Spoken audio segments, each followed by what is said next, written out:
Hi everyone, I'm Amanda. Have you ever imagined that the life you built with care could unravel completely?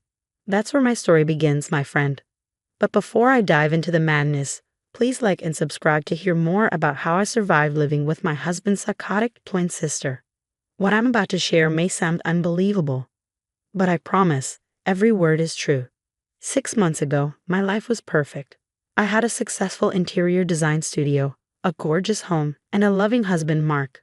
We met when I redesigned the showroom for his luxury car dealership. Unlike other wealthy clients, Mark was humble, kind, and genuinely fascinated by my creative vision. After a whirlwind romance, we tied the knot in an intimate ceremony. Life felt like a dream until she arrived. "Your sister's here," Mark announced one rainy evening. I looked up from my design sketches to see Samantha, his twin sister, standing in the doorway with 3 massive suitcases. I lost my job. "I can't be alone right now," she whispered, tears streaming down her face. The depression. "It's getting worse." How could we say no? Mark immediately offered her our guest room. That first night, I heard her wandering the halls at 3 a.m., stopping just outside our bedroom door. At first, her presence seemed harmless, but soon strange things began happening. I come home to find the furniture rearranged. "Mark likes the sofa facing east," she said with an unsettling smile. "We always had it this way growing up." My assistant Emily was the first to voice concern. "The way she stares at him during client meetings, it's not normal," she whispered. Even Mark's secretary, Patricia, pulled me aside. "Be careful," she warned. "Samantha's different when you're not around." It all escalated quickly. My design books disappeared. Family photos were replaced with childhood pictures of the twins. "Your taste is so nouveau," Samantha scoffed over dinner. "Mark deserves better." Mark just laughed it off. "She's protective," he said. "Twins are like that." The breaking point came on our wedding anniversary. I spent hours preparing Mark's favorite meal, only for Samantha to interrupt. "Remember when I used to make this for you?" Before she came along, she smiled sweetly. "It was just us. We didn't need anyone else." Later that evening, Mark canceled our anniversary trip. "Samantha needs us right now," he said, as I watched her reflection in the window, smiling.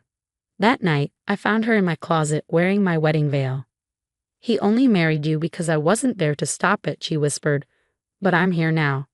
Looking back, I should have seen the signs, but how could I have known letting her into our home would start my worst nightmare? Soon, Samantha's manipulation turned financial. She showed Mark our credit card statement, her voice dripping with fake concern. "Do you know how much she spent on throw pillows last month?" "It's for a new client's lake house staging," I explained, but Samantha cut me off. $3,000, Mark. She's bleeding you dry." That night, Mark revoked my business credit card. "Just until we sort the expenses," he said, but I knew this was Samantha's doing. The next day, a woman appeared at my studio. "I'm Margaret, Mark's ex-wife. We need to talk." Over coffee, she revealed a chilling truth. Samantha had destroyed their marriage too. She'd stand outside our bedroom at night, watching us sleep. Margaret said, "When I told Mark, he said I was paranoid." Margaret showed me photos of her old home. The decorations were eerily identical to what Samantha had done in ours, same poses, same angles. Everything came to a head during Sunday dinner. Samantha burst into tears. "She's stealing everything, Mark. Our recipes, our traditions, our bond." She clung to him dramatically. "I can't sleep in that guest room anymore. The anxiety." Samantha suggested I sleep in the kitchen's daybed. "Just for a few nights," Mark said. That night, as I shivered under thin blankets, I heard them upstairs, laughing like teenagers. Rachel, Mark's former fiancée, found me the next day. "She'll start wearing his clothes next," she warned. I thought she was exaggerating, until I came home early to find Samantha in Mark's office, wearing his Letterman jacket. "We were supposed to be together forever," she whispered, her back to me. "No one loves him like I do." Then came the final straw. Late one night, unable to bear the cold kitchen, I crept upstairs for another blanket. I noticed a light on in my walk-in closet. Samantha stood there, wearing my wedding dress, the veil covering her face. "Do you think he'll notice if I take your place?" she asked, lifting the veil to reveal her wild, unhinged smile. "After all," she said, "we already share the same face." I backed away, my heart pounding. This wasn't just jealousy or possessiveness. It was something far darker. Samantha wasn't just a nuisance anymore. She was a danger, and I was trapped in the middle of her spiraling obsession. The next day, Emily burst into my office, looking worried. Mrs. Carter canceled her contract. That's the third client this week, she said, placing another cancellation notice on my desk. I didn't need to ask why. Samantha had been calling my clients, spinning tales about how I was a gold digger who married Mark for his dealership money. But that was just the beginning. You need to see this, Patricia whispered during a secret lunch meeting. She handed me a folder. Inside were denied partnership contracts and failed business deals, all from the periods when Samantha had lived with Mark. She convinced him to back out of a multi-million-dollar expansion, Patricia said. Said it was too risky. Emily had also been documenting Samantha's behavior in chilling detail. Security cameras caught her following Mark to meetings, watching him from her car for hours. She even called the bank, pretending to be me, trying to access our accounts. Margaret took it further, organizing a meeting at her house. A support group of sorts. 5 women were there, all connected to Mark's past, their lives in ruins because of Samantha. She made Mark fire my entire design team when we were engaged, Rachel revealed. Said they were trying to seduce him. I found her sleeping in our bed whenever I worked late, Margaret added, wearing my nightgown. Then Patricia uncovered something shocking. During her research, she found Samantha's old medical records. She was institutionalized at 16, Patricia whispered, diagnosed with erotomania and an obsessive fixation on Mark. Their parents covered it up. But nothing prepared me for the shrine. While Samantha was at therapy, I discovered a hidden room in the basement. The walls were plastered with photos of Mark at every stage of his life. Business cards, coffee cups, scraps of old clothing, even bandages stained with his blood from childhood injuries. In the center of the room was a replica of their childhood bedroom, recreated in perfect detail. What horrified me most were the newer photos, hundreds of them. Samantha had been watching us, capturing Mark at work, at lunch, even in our bedroom. In many of the pictures, she pasted her face over mine. The final straw came during an important client call. Mr. West, you just called an hour ago to cancel the project. The client said, sounding confused. You said your wife was mentally unstable and that I should avoid working with her. My blood ran cold. Samantha wasn't just impersonating me, she was becoming Mark. That night, I overheard her in Mark's office, speaking into the phone. Her voice mimicked his perfectly. The merger papers are ready, she said. Transfer everything to the secondary account. My wife doesn't need to know. I recorded everything, my hands trembling. With Emily and Patricia's help, we traced the account. It was in Samantha's name. She wasn't just sabotaging my career, she was systematically dismantling our lives. She's made him dependent on her, Margaret warned at our next meeting, just like she did with all of us. The other women nodded in agreement. One had lost her business, another her reputation, all because they had gotten too close to Mark. Later that night, I found a photo album on my desk. Inside were pictures of Mark's exes, all involved in suspicious accidents or unexplained incidents. The last page held a recent photo of me, crossing the street, taken from someone's car. Scrawled across it in Samantha's handwriting were the words, "Twins belong together forever." I locked my office door, my hands trembling, and called Emily. We have to move fast, I whispered. Samantha wasn't just trying to separate us anymore. She wanted me gone. I stood at the podium, presenting my designs for actress Morgan Blake's new coastal mansion.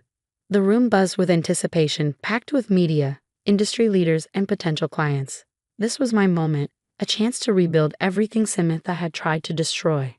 These color palettes represent the merging of coastal serenity with modern luxury, I began confidently. Liar. The word rang out like a gunshot. The doors burst open, and Samantha strode in, wearing a suit identical to Mark's. Gasps rippled through the room as she stormed toward the stage, her heels clicking with ominous precision. She's trying to steal my soulmate, Samantha shouted, her voice high and unhinged. Mark and I are meant to be together. We shared a womb. The room fell silent. Morgan Blake's jaw dropped, and I froze, clutching the edge of the podium. Tell them, Mark, Samantha shrieked, scanning the crowd wildly. Tell them how we're two halves of one soul. Her voice cracked with desperation, and for a moment, All I could hear was my pounding heartbeat. Then, Margaret stood up. No, she said firmly, her voice cutting through the tension. We've heard enough. Rachel rose next, then another woman, and another. One by one, Samantha's past victims stood, their faces filled with anger and resolve. She tried to poison my coffee, Margaret announced, her voice trembling but determined. She staged a break-in at my office, Rachel added. More stories poured out, years of manipulation, sabotage, and obsession laid bare before Mark's business partners and the press. Samantha's eyes darted frantically between the women, her composure unraveling. You'll never separate us, she screamed, lunging at me with fingers curved like claws. Security rushed in, grabbing her before she could reach me. As they dragged her away, she locked eyes with Mark. If I can't have you, no one will, she hissed. We'll die together, just like we were born together. Something shifted in Mark's expression at that moment. The spell Samantha had cast over him shattered. Later that night, Samantha's childhood therapist called. She's had this fixation since they were 12, the therapist explained. She pretended to be Mark, date his girlfriends, then destroy their lives. Your case triggered her worst episode yet. The police found Samantha in our bedroom that night. She had recreated their birth scene with dolls, surrounded by lit candles and empty pill bottles. Her suicide note read, "Twins entered the world together. They should leave it together, too." She was taken away in handcuffs, screaming about eternal twin bonds. Mark lost everything. His business partners pulled out, citing poor judgment and enabling dangerous behavior. He sent me letters, begging for forgiveness. I was blind, one read. She was my twin, my other half. I couldn't see the monster she'd become. But I never responded. Instead, I poured myself into my work. Within a year, my design firm expanded to 3 cities.